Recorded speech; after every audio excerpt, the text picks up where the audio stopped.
ವಿಜೇಂದ್ರ ಅವರನ್ನ ಕೆಳಗಿಳಿಸೋದಕ್ಕೆ ಹೋರಾಡಿದ್ದು ನಿಜ ಅನ್ನುವಂತಹ ಮಾತನ್ನು ಕೂಡ ಇದೇ ಸಂದರ್ಭದಲ್ಲಿ ಜಾರಕಿಹೊಳಿ ಅವರು ಒಪ್ಕೊಂಡಿದ್ದಾರೆ.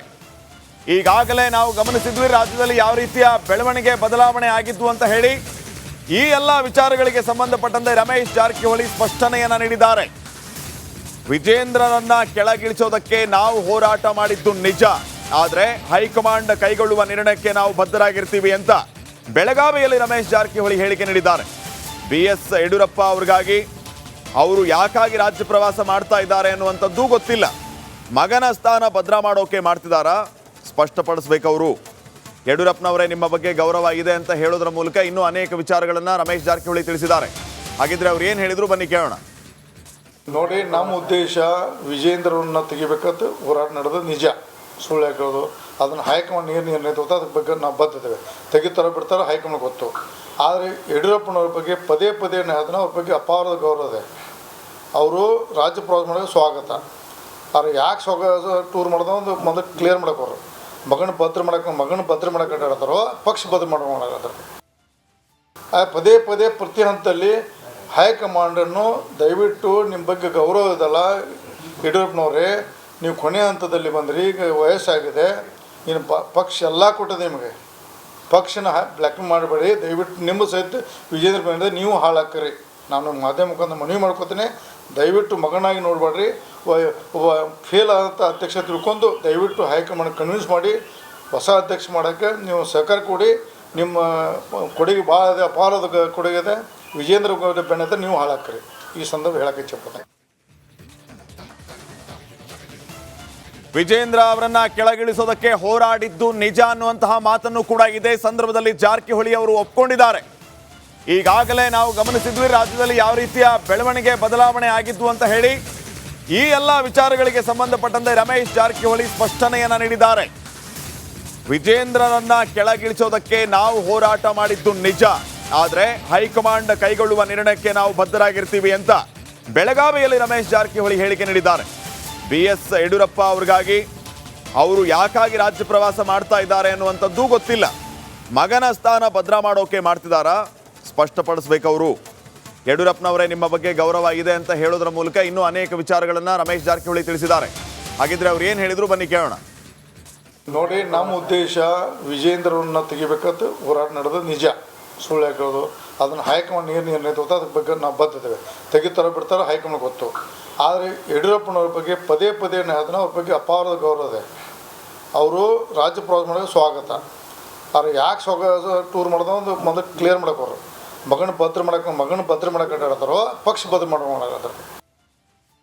ಪದೇ ಪದೇ ಪ್ರತಿ ಹಂತದಲ್ಲಿ ಹೈಕಮಾಂಡನ್ನು ದಯವಿಟ್ಟು ನಿಮ್ಮ ಬಗ್ಗೆ ಗೌರವ ಇದಲ್ಲ ಯಡಿಯೂರಪ್ಪನವರೇ, ನೀವು ಕೊನೆಯ ಹಂತದಲ್ಲಿ ಬಂದ್ರಿ, ಈಗ ವಯಸ್ಸಾಗಿದೆ, ಇನ್ನು ಪಕ್ಷ ಎಲ್ಲ ಕೊಟ್ಟದೆ ನಿಮಗೆ, ಪಕ್ಷನ ಬ್ಲ್ಯಾಕ್ ಮಾಡಬೇಡಿ, ದಯವಿಟ್ಟು ನಿಮ್ಮ ಸಹಿತ ವಿಜೇಂದ್ರ ಬಂದರೆ ನೀವು ಹಾಳಾಕ್ರಿ. ನಾನು ಮಾಧ್ಯಮ ಮುಖಾಂತರ ಮನವಿ ಮಾಡ್ಕೋತೀನಿ, ದಯವಿಟ್ಟು ಮಗನಾಗಿ ನೋಡಬೇಡ್ರಿ.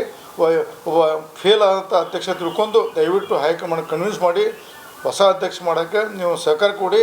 ನಿಮ್ಮ ಕೊಡುಗೆ ಭಾಳ ಇದೆ, ಅಪಾರದ ಕೊಡುಗೆ ಇದೆ. ವಿಜೇಂದ್ರ ಬೆನ್ನತ್ತ ನೀವು ಹಾಳಾಕ್ರಿ.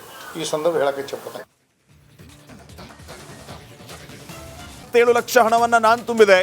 ಕಟ್ಟಡ ನಿರ್ಮಾಣಕ್ಕೆ 1,27 ಲಕ್ಷ ರೂಪಾಯಿ ಕೊಟ್ಟಿದ್ದೇನೆ. ಕಟ್ಟಡ ನಿರ್ಮಾಣದಲ್ಲಿ ಗೋಲ್ಮಾಲ್ ಆಗಿದೆ ಅಂತ ಹೇಳ್ತೀನಿ. ಕಟ್ಟಡ ನಿರ್ಮಾಣ ವಿಚಾರದಲ್ಲಿ DK ಶಿವಕುಮಾರ್ ಅವರು ಸುಳ್ಳು ಹೇಳಿದ್ದಾರೆ. ಸತೀಶ್ ಜಾರಕಿಹೊಳಿ ಯಾವುದೇ ಕಾರಣಕ್ಕೂ ಯಾವ ವಿಚಾರ ಬಂದರೂ ಕೂಡ ಸೈಲೆಂಟ್ ಆಗಿರಬಾರ್ದು. ಅವರು ಸೈಲೆಂಟ್ ಆಗಿದ್ರೆ ಅವರಿಗೆ ಉಳಿಗಾಲ ಇಲ್ಲ ಅಂತ ಹೇಳಿದ್ದಾರೆ.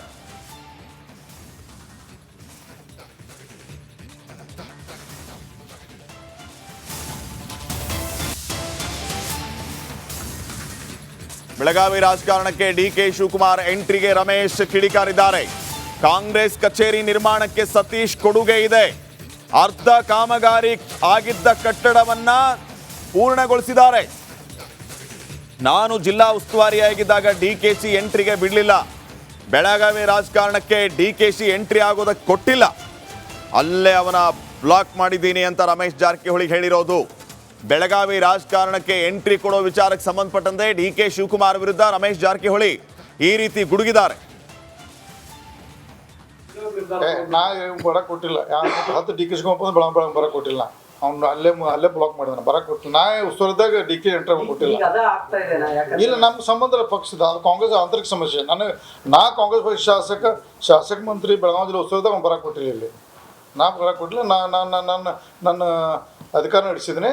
ಬಟ್ ಸಾಮೂಹಿಕ ನಾಯಕತ್ವದಲ್ಲಿ ಬೆಳಗಾವಿ ಮಟ್ಟದಲ್ಲಿ ಡಿ ಕೆ ಜಿಲ್ಲಾದ ಅವರ ಸ್ವಂತ ಬರ್ಕೊಂಡು ಯಾರಿಗೂ ದೇವ್ರ ಅವರದೇ ಲಕ್ಷ್ಮೀ ಅಧ್ಯಕ್ಷರು ಅವ್ರು ಏನು ಬರ್ಕೊಂಡು ದೇವ್ರಿಗೆ ಗೊತ್ತು. ನಾವ್ಯಾಕೆ ಒಂದು ಈಗ ನಿಮ್ಮ ಬಗ್ಗೆ ಇನ್ನಷ್ಟು ಮಾಹಿತಿಯನ್ನ ನೀಡ್ತಾರೆ ಪ್ರತಿನಿಧಿ ಮೈಲಾರಿ ಪಟಾತ್. ಈಗ ಫೋನ್ ಸಂಪರ್ಕದಲ್ಲಿ ಮೈಲಾರಿ, ಗಮನಿಸ್ತಾ ಇದ್ದೀವಿ Ramesh Jarkiholi versus D K Shivakumar ಅನ್ನುವಂಥದ್ದು ಮೊದಲಿನಿಂದಾನೂ ಇರೋದು. ಈಗ ಡಿ ಕೆ ಶಿ ಬೆಳಗಾವಿ ರಾಜಕಾರಣಕ್ಕೆ ಎಂಟ್ರಿ ಕೊಡೋದು ಇವರಿಗೆ ಭಾರಿ ಆಕ್ರೋಶಕ್ಕೆ ಕಾರಣ ಆಗಿದೆ. ಯಾವೆಲ್ಲ ವಿಚಾರಗಳನ್ನು ಪ್ರಸ್ತಾಪ ಮಾಡಿದ್ದಾರೆ ರಮೇಶ್? ಖಂಡಿತ ಶ್ರೀಪಾದ್, ಬೆಳಗಾವಿ ಜಿಲ್ಲಾ ಕಾಂಗ್ರೆಸ್ ಕಚೇರಿ ಕಟ್ಟಡ ನಿರ್ಮಾಣ ವಿಚಾರಕ್ಕೆ ಸಂಬಂಧಿಸಿದಂತೆ ಏನ್ ಕ್ರೆಡಿಟ್ ವಾರ್ ನಡೀತಾ ಇತ್ತು, ಅದಕ್ಕೆ ಈಗ ರಮೇಶ್ ಜಾರಕಿಹೊಳಿ ಅವರು ಎಂಟ್ರಿ ಕೊಟ್ಟಿರುವಂತದ್ದು. ಮತ್ತು ಕಾಂಗ್ರೆಸ್ ಕಚೇರಿ ಇರುವ ಜಾಗ ಏನು ಮಾಜಿ ಕೇಂದ್ರ ಸಚಿವ ಆಗಿರುವಂತಹ ಬಿ ಶಂಕರಾನಂದ ಅವರ ಹೆಸರಲ್ಲಿತ್ತು. ಅದನ್ನ ನಾನು ಅವರ ಮಕ್ಕಳಲ್ಲಿ ಮನವಿಯನ್ನ ಮಾಡಿಕೊಂಡಿದ್ದೆ ಮತ್ತು ಜಾಗವನ್ನ ಬಿಟ್ಟು ಕೊಡೋದಕ್ಕೆ ಮನವನ್ನ ಕೂಡ ಒಲಿಸಿದೆ. ಬಳಿಕ ಸಚಿವ ಸಂಪುಟದಲ್ಲಿ ಆ ಒಂದು ವಿಚಾರವನ್ನ ಪ್ರಸ್ತಾಪಿಸಿ ಜಾಗ ಮಂಜೂರಾಯಿತು. ಜೊತೆಗೆ ಅದಕ್ಕೆ 54 ಲಕ್ಷ ಹಣವನ್ನ ನಿಗದಿ ಮಾಡಿದ್ರು.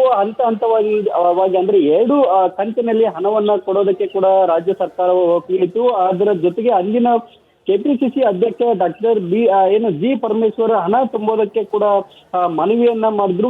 ಬಹಳ ಆಗುತ್ತದೆ, 2 ಹಂತದಲ್ಲಿ ಹಣ ಕೊಡಬೇಕು ಅನ್ನೋ ನಿಟ್ಟಿನಲ್ಲಿ ಅವತ್ತು ಅನುಮತಿ ಕೂಡ ಸಿಕ್ತು. ಬಳಿಕ ಮೊದಲ ಕಂತನ್ನ ನಾನು ಸ್ವತಃ 27 ಲಕ್ಷ ಹಣವನ್ನ ಕೊಟ್ಟೆ. ನಂತರ ಜಾಗವನ್ನ ಕೂಡ ಖರೀದಿ ಆಯ್ತು. ಅದಾದ ನಂತರ ಅದು ಕಾಮಗಾರಿ ಆಗಲಿಲ್ಲ, ನೆನಗುದಿ ಕೂಡ ಬಿತ್ತು. ಮತ್ತು ನಾನು ಮಂತ್ರಿ ಆದ ನಂತರ ಅಂದ್ರೆ ಬೆಳಗಾವಿ ಉಸ್ತುವಾರಿ ಸಚಿವ ಆದ ನಂತರ ಕಟ್ಟಡ ನಿರ್ಮಾಣಕ್ಕೆ ಸುಮಾರು 1 ಕೋಟಿ ಹಣವನ್ನ ಕೊಟ್ಟಿದ್ದೇನೆ. ಒಟ್ಟಾರೆ 1,27 ಲಕ್ಷ ಹಣವನ್ನ ಕೊಟ್ಟು ಕಟ್ಟಡ ನಿರ್ಮಾಣದ ಮಾಡಿದ್ದೇವೆ. ಮತ್ತು ಅದರಲ್ಲಿ ಸತೀಶ್ ಜಾರಕಿಹೊಳಿ ಅವರ ಕೊಡುಗೆ ಇದೆ ಅನ್ನೋ ಒಂದು ಮಾತನ್ನ ಕೂಡ ಹೇರುವಂತದ್ದು. ಮತ್ತು ಕಾಂಗ್ರೆಸ್ ಕಚೇರಿಯಲ್ಲಿ ನಾನೇ ನಿರ್ಮಾಣ ಮಾಡಿದ್ದು ಅಂತ ಲಕ್ಷ್ಮೀ ಹೆಬ್ಬಾಳ್ಕರ್ ಹೇಳ್ತಿರೋದು ತಪ್ಪು ಅನ್ನೋ ಒಂದು ವಿಚಾರವನ್ನ ಕೂಡ ಹೇರುವಂತದ್ದು. ಸಚಿವೆ ಲಕ್ಷ್ಮೀ ಹೆಬ್ಬಾಳ್ಕರ್ ಎಷ್ಟು ಹಣ ಕೊಟ್ಟಿದ್ದಾರೆ ಅನ್ನೋ ವಿಚಾರ ನನಗೆ ಗೊತ್ತಿಲ್ಲ. ಆದ್ರೆ ಕಾಂಗ್ರೆಸ್ ಕಚೇರಿ ಕಟ್ಟಡ ನಿರ್ಮಾಣ ವಿಚಾರದಲ್ಲಿ ಡಿ ಕೆ ಶಿವಕುಮಾರ್ ಅವರು ಸುಳ್ಳು ಹೇಳುತ್ತಿದ್ದಾರೆ, ಇದನ್ನ ನಾನು ಖಂಡಿಸ್ತೇನೆ ಅನ್ನೋ ಒಂದು ಮಾತನ್ನ ಕೂಡ ಹೇರುವಂತದ್ದು. ಜೊತೆಗೆ ಇಲ್ಲಿ ಸಹೋದರ ಸತೀಶ್ ಜಾರಕಿಹೊಳಿ ಅವರಿಗೆ ಬೆನ್ನಿಗೆ ನಿಲ್ಲುವ ಕೆಲಸವನ್ನ ಕೂಡ ಡಿ ಕೆ ಶಿ ಅವರು ಮಾಡ್ತಿರುವಂತದ್ದು. ಮತ್ತು ಬೆಳಗಾವಿ ಜಿಲ್ಲಾ ರಾಜಕಾರಣದಲ್ಲಿ ಡಿ ಕೆ ಶಿ ಅವರ ಹಸ್ತಕ್ಷೇಪ ವಿಚಾರಕ್ಕೆ ಕೂಡ ಅವರು ಪ್ರತಿಕ್ರಿಯೆಯನ್ನ ಕೊಟ್ಟಿದ್ದಾರೆ. ಕಾಂಗ್ರೆಸ್ ಸರ್ಕಾರ ಆಂತರಿಕ ವಿಚಾರ, ಅದರ ಬಗ್ಗೆ ನಾನು ಕಮೆಂಟ್ ಅನ್ನ ಮಾಡುದಿಲ್ಲ. ಆದ್ರೆ ನಾನು ಇದ್ದಂತಹ ಸಂದರ್ಭದಲ್ಲಿ ಅವರನ್ನ ಒಳಗಡೆ ಬಿಡೋದಕ್ಕೆ ಬಿಟ್ಟಿರಲಿಲ್ಲ ಅನ್ನೋ ಒಂದು ಮಾತನ್ನು ಕೂಡ ಹೇಳ್ತಿರುವಂತದ್ದು. ನಾನು ಜಿಲ್ಲಾ ಉಸ್ತುವಾರಿ ಸಚಿವನಿದ್ದಾಗ ಬೆಳಗಾವಿ ರಾಜಕಾರಣಕ್ಕೆ ಡಿ ಕೆ ಶಿ ಅವರಿಗೆ ಎಂಟ್ರಿ ಆಗಲು ಕೊಟ್ಟಿಲ್ಲ. ಜೊತೆಗೆ ಅವ್ರನ್ನ ಅಲ್ಲೇ ಬ್ಲಾಕ್ ಮಾಡಿದ್ದೆ ಅನ್ನೋ ಒಂದು ಮಾತನ್ನ ಕೂಡ ಹೇರುವಂತದ್ದು. ಜೊತೆಗೆ ನಾನು ಕಾಂಗ್ರೆಸ್ ಪಕ್ಷದಲ್ಲಿ ಶಾಸಕ ಮಂತ್ರಿ ಇದ್ದಾಗ ಆತನನ್ನು ಯಾವುದೇ ಕಾರಣಕ್ಕೂ ಇಲ್ಲಿ ಬಿಟ್ಟಿರ್ಲಿಲ್ಲ. ಆದ್ರೆ ಸಾಮೂಹಿಕವಾಗಿ ಅವ್ರು ಏನ್ ಹೇಳ್ತಿದ್ರು ಆ ಒಂದು ಸಲಹೆಯನ್ನ ನಾನು ಸ್ವೀಕಾರ ಮಾಡ್ತಿದ್ನಿ ಅನ್ನೋ ಒಂದು ಮಾತನ್ನ ಕೂಡ ಸೇರುವಂತದ್ದು. ಮತ್ತು ಕಟ್ಟಡ ಆಗುವಾಗ ಲಕ್ಷ್ಮೀ ಹೆಬ್ಬಾಳ್ಕರ್ ಅವರು ಅಧ್ಯಕ್ಷರಾಗಿದ್ರು. ಆ ವೇಳೆ ಇಲಕ್ಕ ಪತ್ರ ಮಾಡಿದ್ದಾರೆ. ಅದೇ